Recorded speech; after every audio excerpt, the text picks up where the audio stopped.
C'est ça qui fait peur aux étudiants, attendre, attendre, attendre. On te dit toujours d'attendre, attends un diplôme, attends un master, attends une sélection, attends un emploi, attends une promotion. Tu dois toujours attendre lorsque tu es étudiant, évidemment que ça te fait peur. Il y a plein de choses qu'on t'apprend pas à l'université. Il y a plein d'étudiants qui sont ultra diplômés mais qui n'ont pas confiance en eux. Quand tu es étudiant, tu as de la valeur, tu as du potentiel. Tu te connais même pas. En fait, tu peux pas te valoriser si tu te connais pas. L'indépendance, ça commence ici. Ici, dans mon appartement, j'ai un poster qui dit: s'il y a bien un truc qui a changé ces dernières années pour moi, c'est que j'ai pris mon indépendance sur beaucoup de choses, sur beaucoup de domaines dans ma vie. J'ai d'abord commencé par prendre mon indépendance vis-à-vis de la santé, de prendre ma santé en main tout simplement, de faire en sorte d'avoir les compétences et les connaissances nécessaires pour ne plus avoir besoin de faire tout le temps des bilans sanguins pour me demander si je suis en mauvaise santé, s'il y a quelque chose qui va pas chez moi. Ça fait des années que je suis pas allé chez le médecin et ça fait des années que je suis pas tombé malade. Et c'est à ce moment-là que j'ai découvert le pouvoir de l'indépendance en fait, et le pouvoir d'être conscient que tu peux prendre le contrôle sur quelque chose et de pas avoir à être anxieux après tout le temps par rapport à ton avenir, par rapport à ta santé. Et je pense que pour les personnes qui comme moi ont fait de cette qualité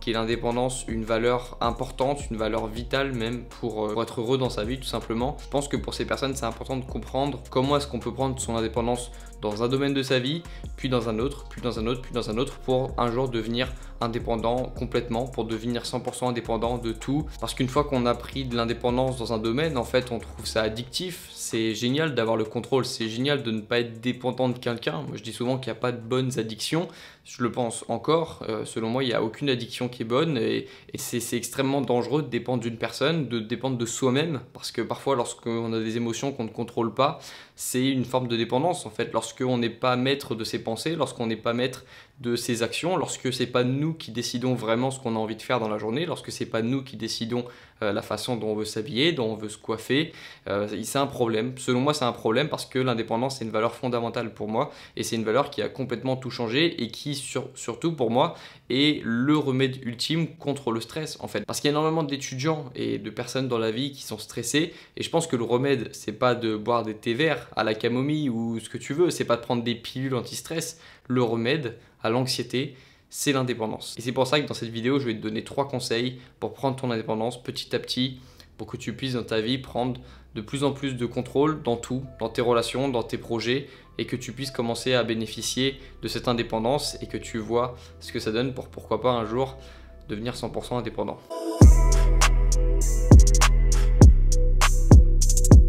Le premier point pour avoir ton indépendance et pour devenir plus indépendant, c'est de faire en sorte que ta voix compte. À l'époque à laquelle on vit, tout le monde pense la même chose, tout le monde pense de la même façon, tous les avis sont préformatés par ce qu'on lit, par ce qu'on voit, par ce qu'on entend, tout le monde regarde les mêmes choses, tout le monde pense de la même façon, tout le monde suit les mêmes influenceurs, tout le monde est au courant des mêmes actualités et du coup il n'y a plus personne qui a un avis propre. En tout cas il y a une minorité de la population qui a vraiment un avis propre, un avis tranché, parfois un avis scientifique. Toutes les personnes ont à peu près le même avis parce qu'elles lisent les mêmes choses, parce qu'elles entendent les mêmes choses à longueur de journée. Et le problème c'est que les personnes sont tributaires et dépendantes de ce qu'elles lisent. Si le matin tu lis un article qui te dit que 50% des Français râlent lorsqu'ils vont au métro, ou peut-être même 80, peut-être même 90, lorsque tu vas aller au travail, quand tu vas aller dans le métro, tu vas voir que des gens qui râlent. Et c'est comme ça que ça fonctionne l'influence. L'opinion que tu as, les opinions que tu as aujourd'hui, peut-être si tu n'es pas encore indépendant, toutes les opinions que tu as, toutes les idées que tu as, c'est des idées qu'on t'a transmises. C'est pas des idées que tu t'es créées. Moi j'aime les gens qui se sont fait une façon de penser par rapport à leur expérience, ça me parle beaucoup plus, et pas par rapport à ce qu'on peut entendre à droite à gauche. Si j'avais écouté la majorité de ma famille, je n'aurais jamais lancé de chaîne YouTube aujourd'hui parce que la famille, elle cherche à te protéger, elle cherche à faire un bon compromis, elle cherche à assurer la sécurité et du coup la famille, elle va toujours chercher à te protéger des choses qui peuvent paraître difficiles parce que la famille, elle a lu les actualités, elle a vu qu'il y avait des youtubeurs qui avaient mal fini, elle a vu que c'était difficile, qu'elle a peut-être lu un article qui disait que seulement 10% des youtubeurs sortaient du lot, etc., etc. Donc la famille, elle va chercher à te protéger et du coup elle va peut-être t'empêcher de faire quelque chose qui comptait pour toi. Ça marche pour YouTube, mais ça marche dans beaucoup de choses. Et le remède, c'est justement de faire en sorte que ta voix compte plus que les autres, de faire en sorte que ton opinion compte plus que des commentaires que tu peux lire sur internet. Tu vas chercher peut-être à limiter tes ambitions parce que tu vas te dire c'est pas normal que moi je cherche à aller mieux alors qu'il y a autant de personnes dans le monde qui vont mal. À chaque fois que je lisais les actualités, et ben en fait je finissais un peu triste, ou alors je finissais énervé, mais c'est pas comme ça que je vais aider la plupart des personnes. Et lorsque un jour tu auras besoin de prendre une décision, tu auras besoin de faire des choix parce que tu vas devoir en faire des choix et si tu veux réussir, tu as intérêt à faire beaucoup de choix. Pour moi le succès c'est juste ça, c'est plusieurs bons choix pris simultanément et de manière continue qui vont t'amener vers un endroit cool, qui vont t'amener vers une version d'une vie plus cool, vers une vie plus cool tout simplement. Pour aller de la vie où tu es aujourd'hui, vers la vie que tu as envie d'avoir, il faut faire plusieurs bons choix. Et pour faire ces bons choix, tu as intérêt à faire en sorte que ta voix compte plus que celle des autres. Tu vas faire en sorte que ta voix elle compte triple, que ta voix elle compte quadruple, que ta voix elle compte 10 fois, que ton avis compte 20 fois plus que les autres. Parce que si ton avis compte autant que les autres, voire moins que les autres pour la plupart des personnes, si ton avis s'efface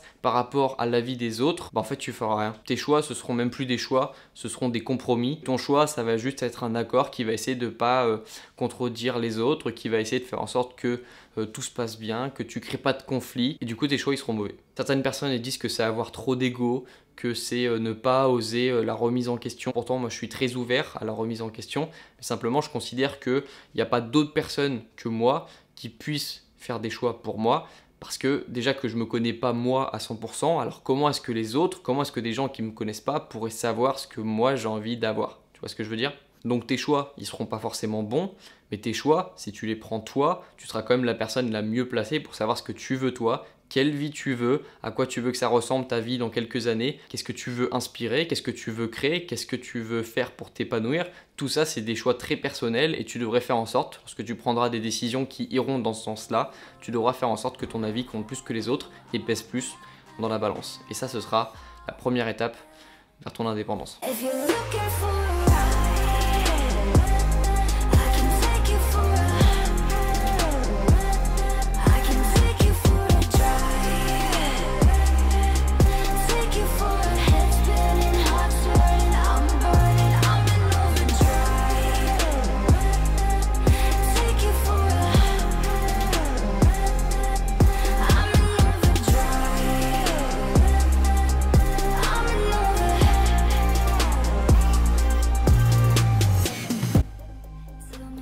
Ok, on se retrouve devant l'université et j'ai une question pour toi. Pourquoi est-ce que tu es rentré à l'université? En fait, je sais déjà ta réponse, parce que je suis rentré à l'université pour les mêmes raisons.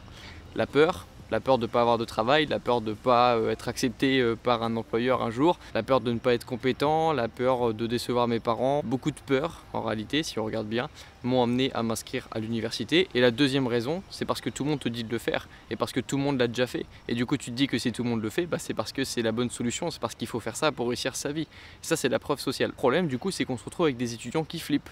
On se retrouve avec des étudiants qui sont venus ici parce qu'ils ont peur et qui ont toujours peur ici et ça les pousse à prendre des mauvaises décisions. Pourquoi? Déjà parce que, comme je te l'ai dit, tu fais passer ton opinion après. Si ton professeur te dit de faire ça, tu vas faire ça. Parce que tu te dis c'est ton professeur, il a forcément raison. Si même les étudiants, si même tes potes étudiants te disent de faire ça, c'est forcément qu'ils ont raison, du coup tu vas faire ça.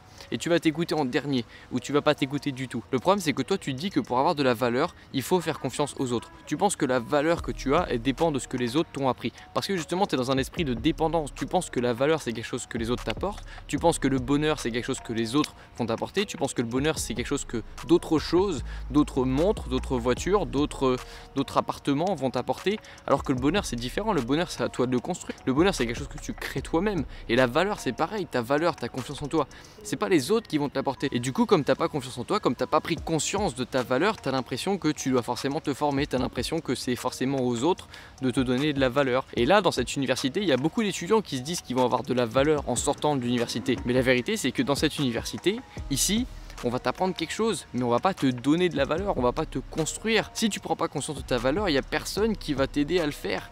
Il faut que tu prennes conscience déjà que tu as de la valeur et ensuite il faut que tu crées toi-même ta valeur, il faut que tu développes ta valeur, il faut que tu te rendes compte que tu vaux quelque chose. Il faut que tu te rendes compte que tu es parfois différent des autres, que tu fais des choses mieux que les autres. Dans cette université, tu vas pas tout apprendre et tu vas pas sortir avec beaucoup plus de valeur.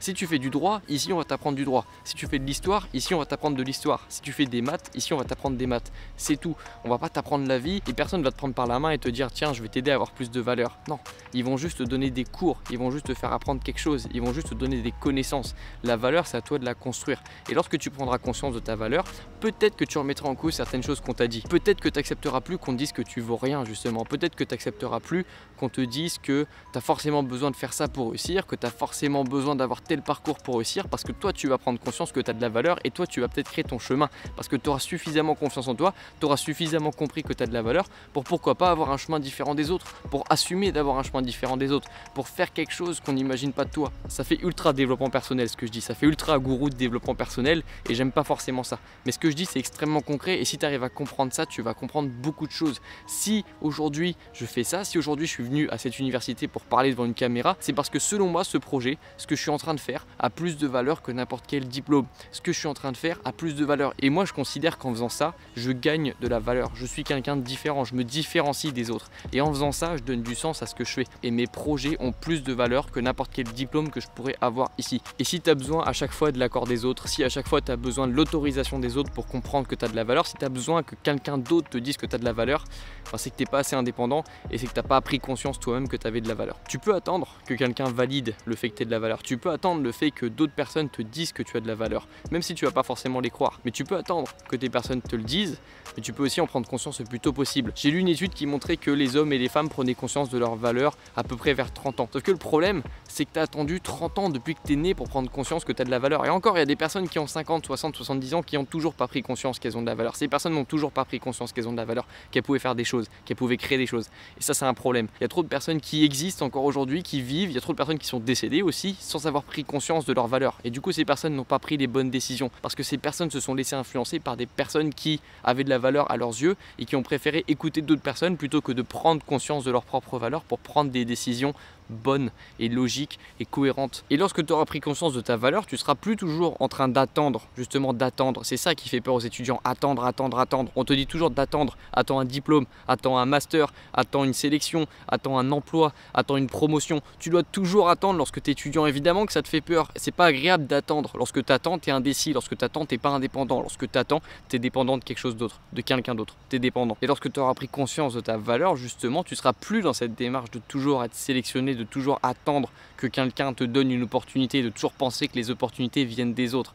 Mais tu vas plutôt prendre les opportunités qu'on te propose, les regarder si ça te chauffe, te demander si tu te verrais bien faire ça, et là si oui, tu te verrais bien faire ça parce que ça correspond à ce que tu as envie de faire, ok. Au lieu de toujours attendre un compliment ou une validation de quelqu'un pour valider, pour te sentir bien, pour sentir que tu as des compétences, tu vas savoir que tu es compétent, tu vas savoir que tu as quelque chose à apporter, tu vas te construire un amour propre, tu vas te construire une confiance en toi. Et ça va t'aider déjà, ça va t'aider dans la vie, ça va augmenter ta valeur. Tout ça, c'est pas des choses qu'on apprend à l'université. Il y a plein de choses qu'on t'apprend pas à l'université. L'université, c'est une formation théorique. Il y a plein d'étudiants qui sont ultra diplômés mais qui n'ont pas confiance en eux et ils pensent qu'ils n'ont toujours pas de valeur tant qu'ils n'ont pas validé un diplôme supérieur. Et ils restent comme ça tout le temps en train d'attendre, en train d'espérer avoir de la valeur. Bref, je m'égare, mais quand tu es étudiant, tu as de la valeur, tu as du potentiel. Il y a tellement de problèmes d'étudiants, il y a tellement de problèmes d'anxiété qui pourraient être réglés juste lorsque les étudiants auront compris qu'ils ont de la valeur et qu'ils peuvent créer des choses et qu'ils peuvent créer des choses en dehors de l'université, que c'est pas la seule solution pour réussir sa vie. Parce que la plupart des étudiants ont peur parce qu'ils pensent qu'ils sont en train de gâcher leur vie là, qu'ils sont en train de gâcher les opportunités qu'on leur donne. C'est pas les seules opportunités. C'est pas les seules opportunités que tu auras ici. C'est pas les seules.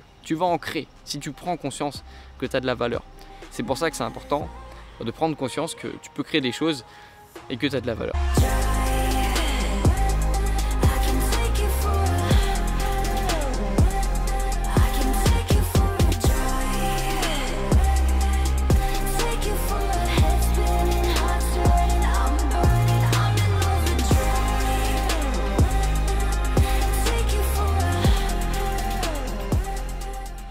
Dis-moi si à partir d'aujourd'hui, si tu prenais que des bonnes décisions par rapport à ton avenir, par rapport à ta santé, par rapport à tes ambitions, si à partir d'aujourd'hui, tu prenais bonnes décisions sur bonnes décisions, à quoi est-ce que tu ressemblerais dans 3 mois? À quoi est-ce que tu ressemblerais dans 6 mois? À quoi est-ce que tu ressemblerais dans 1 an? Est-ce que ta vie, elle aurait changé? Moi, je pense que oui. Alors que parfois, on te demande de faire 5 ans, 6 ans, 7 ans, 8 ans d'études avant de te dire que tu vaudras quelque chose. Tu vois qu'on a tendance à sous-valoriser son temps lorsqu'on est étudiant parce que ça paraît normal de faire 5 ans, 6 ans, 7 ans d'une matière pour éventuellement avoir un métier, pour éventuellement avoir une carrière. Il y a quand même des choses importantes qui peuvent se créer en quelques semaines et en quelques mois. Et pour en prendre conscience, il faut que tu valorises ton temps. Il faut que tu valorises ton corps. C'est quelque chose dans lequel tu vas vivre toute ta vie. C'est ton enveloppe, c'est ton véhicule. C'est quelque chose qui va t'accompagner toute ta vie, que tu l'aimes ou non. Donc autant l'aimer, aime ton corps, aime la façon dont tu es. Valorise-toi tout simplement. Arrête d'avoir besoin de l'accord de quelqu'un. Arrête d'avoir besoin de l'acceptation de quelqu'un, d'autres personnes pour te valoriser toi-même. Si tu n'es pas capable de rester 20 minutes chez toi sans rien faire, sans réseau, sans rien, juste comme ça, juste en regardant le temps passer, c'est qu'il y a un problème. C'est que tu n'es pas capable de t'aimer toi-même. Tu n'es pas capable d'être content d'être avec toi-même. C'est qu'il y a un problème dans ce cas-là. Essaye de rester seul comme ça pour voir comment tu te sens avec toi. avec tes idées. Ça me fait rire parce que pour moi ça paraît normal, mais je suis sûr qu'il y a beaucoup de personnes qui n'ont jamais essayé de rester tout seul comme ça pour voir comment est-ce qu'on réagit. Tu te connais même pas en fait. Tu peux pas te valoriser si tu te connais pas. Donc apprends à te connaître aussi, ça c'est important. Mais c'est pas le troisième conseil que j'ai à te donner aujourd'hui. Le troisième conseil que j'ai à te donner aujourd'hui, c'est de contrôler tes émotions.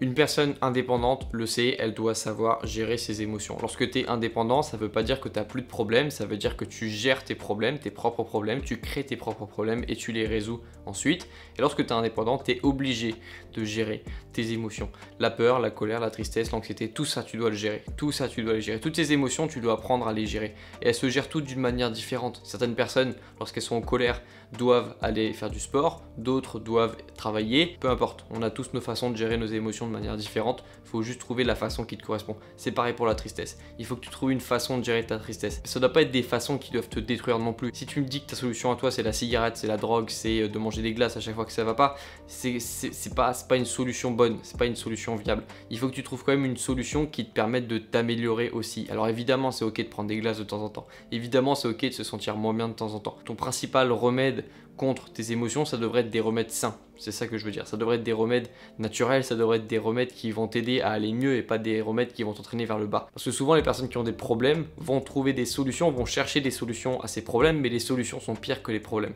Si tu as un problème et que tu te sens pas bien, tu commences à fumer, tu viens de créer un deuxième problème. Et celui-là, il est encore pire. C'est ça que je veux dire. Tes solutions, elles doivent pas créer d'autres problèmes. Tes solutions, elles doivent résoudre le problème. Ici, dans mon appartement, j'ai un poster qui dit « Tu es à un entraînement près de te sentir bien ». Et ce poster, il résume tout. Lorsque je me sens pas bien, lorsque j'ai passé une mauvaise journée, j'ai juste à m'entraîner une fois. J'ai juste à faire un entraînement et je reviens toujours mieux.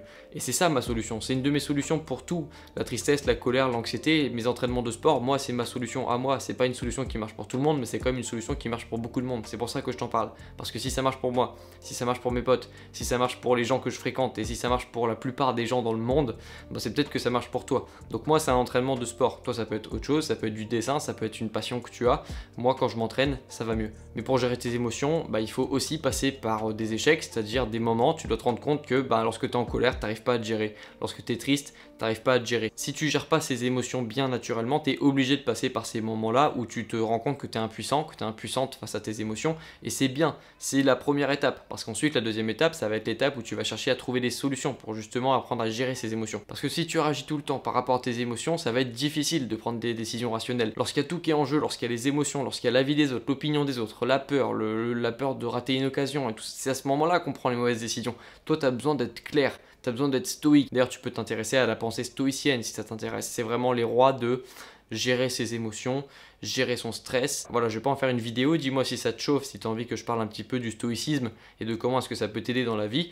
Mais c'est quand même une façon de penser qui plaît généralement aux indépendants parce que c'est des personnes qui veulent apprendre à gérer leurs émotions.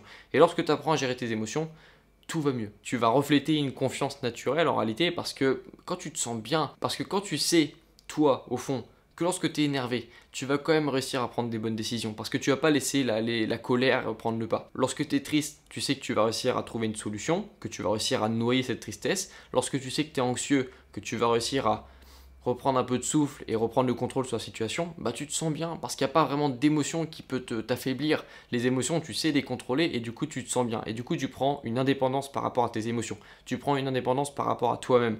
Les premiers conseils que je t'ai donnés, c'est pour gérer ton indépendance par rapport aux autres, par rapport aux études, par rapport aux personnes qui exercent une pression sur toi, par rapport aux personnes qui vont donner leur avis sur toi et qui vont t'influencer.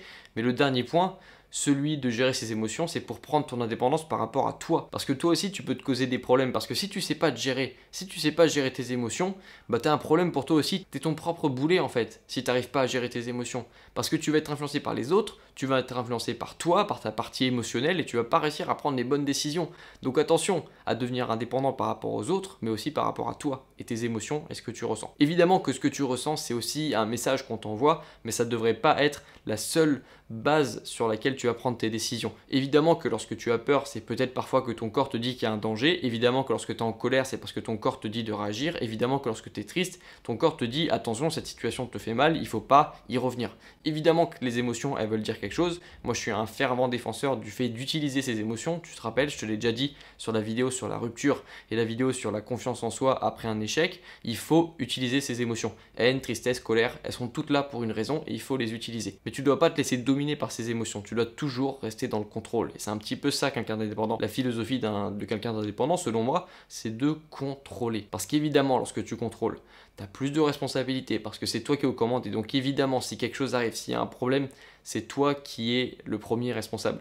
Mais lorsque tu contrôles, tu as quand même une marge de manœuvre énorme et tu n'es plus influencé par tout le monde. C'est toi quand même qui dirige. Et moi, j'aime cette façon de voir les choses. Et ça va beaucoup plus loin que l'indépendance financière. Tout le monde parle d'indépendance financière, de prendre le contrôle financier. Évidemment que c'est intéressant, mais c'est une facette de l'indépendance. L'indépendance, ça commence ici. Ça commence dans l'état d'esprit. Ça commence dans la façon de voir le monde, de comprendre qu'en fait, tu as quand même une part à jouer là-dedans. Que même si on veut te faire croire que tu n'as aucun contrôle sur ta vie, que tout dépend des autres et que toi, tu n'as vraiment aucun contrôle sur ce qui se passe, toi, à ce moment-là, tu vas comprendre que tu as quand même une part à jouer en fait et que ton bonheur, que ton physique, que ta santé mentale, que tout en fait dans ta vie, c'est comme toi qui agis dessus. C'est comme toi qui a une influence là-dessus. Et même si le monde extérieur a une influence sur toi, évidemment que ton environnement a une influence sur toi. Évidemment qu'on a tous un passé et un environnement qui nous distingue de tous les autres. Évidemment qu'il y a des choses qui t'influencent. Évidemment qu'il y a des gens qui partent pas du même stade.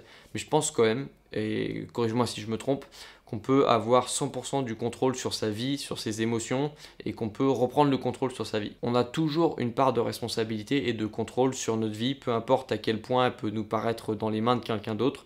Je pense qu'on a toujours le contrôle.